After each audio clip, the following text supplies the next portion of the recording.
Hey everyone, this is going to be the first in a series of pose breakdowns. This first short video will break down all the shapes that you see in a sun A. So we'll work through a down dog, chaturanga, and up dog. Just know that you could spend hours going over each of these individual shapes. This will just be like a pretty general overview of how to get in them, how to feel really supported in them, especially if you're newer to yoga or you just want a little extra help supporting yourself in all three of these. So we'll start with downward facing dog. The first thing to note in down dog is that your hands and feet are your base, right? So whatever's on the floor is always going to be our foundation. And if we have our foundation set up, then about 75% of the shape is going to just kind of fall into place from there. So no matter what you're doing in yoga, always make sure that whatever's on the floor is set up as best as possible. So with our down dog, we want our fingers spread really wide. That way you have a little bit more space to kind of support your wrist, support your shoulders and your upper body with your hands on the ground. And then from there, you want your hands to be about shoulders width distance apart.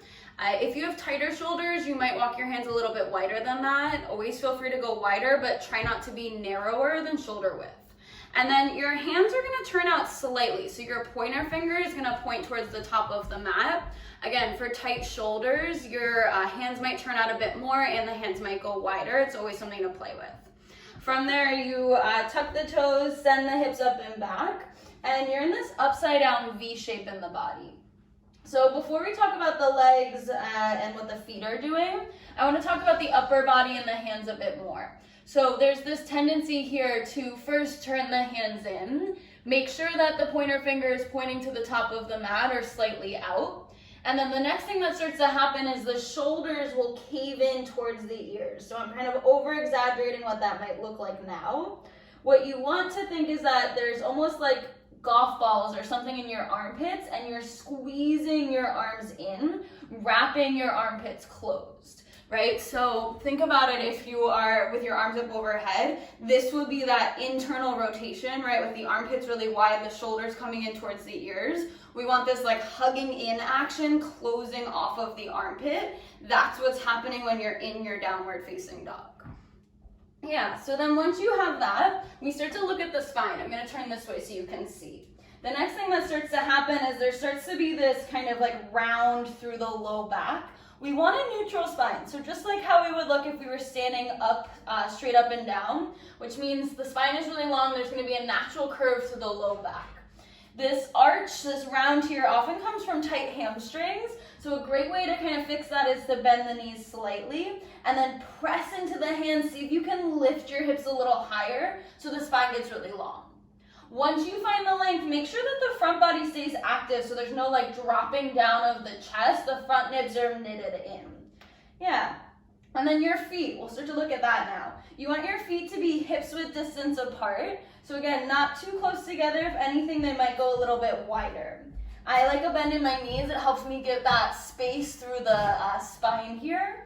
And then a nice way to check out the length of your whole stance is by rolling into a plank. So if you come forward to plank, you want to be able to land right in that really strong shape with shoulders over wrist, heart forward and heels back. A lot of times our down dog will be too short, so then you can test it by if I roll forward into plank, I'm too short here, right? I'm gonna have to walk my hands forward to make sure my shoulders and my wrists can stack. So it's a nice way to test it out just by finding your plank, and then from your plank you press back into your downward facing dog. All right. From here, let's move through a chaturanga. So this will be the second shape that we break down. Again, in chaturanga, the thing that is touching the floor is our hands and our feet. The hands especially are going to be a really big foundation to support the shoulders, to support all the joints in the arms as you lower, holding your body weight lower and halfway down. So it's kind of similar to a push-up, but our elbows are going to squeeze in towards the side body. And when we lower down, we want to find this 90 degree in the arms, right? So you'll have your wrists in line with your elbows, elbows in line with shoulders. Oftentimes there's this like lowering too far where the shoulders drop below the elbows. That's where you start to put a lot of weight in the shoulders and where some injuries can start to happen. So if anything, you might even want to lower a little bit less than you think you need to. I'm going to demo the first one with my knees down, but your upper body the whole rest of your body is in a plank as you start to lower into your chaturanga. So you can start in your plank pose, right? We roll forward from down dog, we're in a plank. Fingers are spread wide still, hands are active, and then you still want that wrapping in of the armpits like we had in down dog. Core is engaged, squeeze through the quads. From there, you're gonna shift forward slightly. I'll show why in a moment, and then gently drop the knees to the mat just for this first one.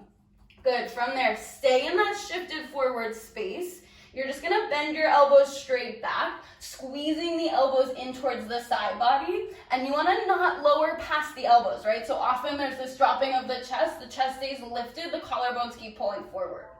Yeah, we'll try it again. This time we'll try it with the knees lifted.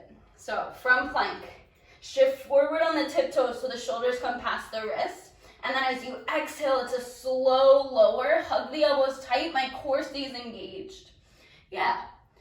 All right, we're gonna take this into up dog, and I'll show why you need that shift forward in your plank pose to make sure that when you get to up dog, you kind of end up in a place that's really supported where the joints can all stack. So the transition into up dog.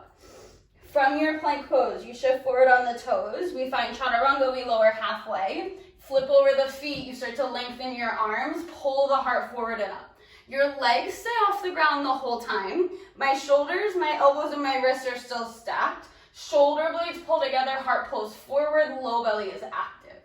So a lot of times what you see in the up dog is thighs on the ground, this like sagging down of the hips and this like shrugging of the shoulders up by the ears. What we want is, it's a really deep back bend, so we want the quads engaged, the low belly engaged to support the low back, and then the chest pulling open. What often happens as well is that you end up in this place where your shoulders are like past your wrist, and that comes when you don't shift forward as you lower into chaturanga. So I'll show what happens without the shift forward.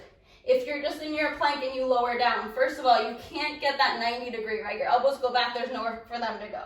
And then when you lift up to your upward facing dog, you end up in this like forward place where you can't really roll your shoulders back, you can't find the openness in the chest.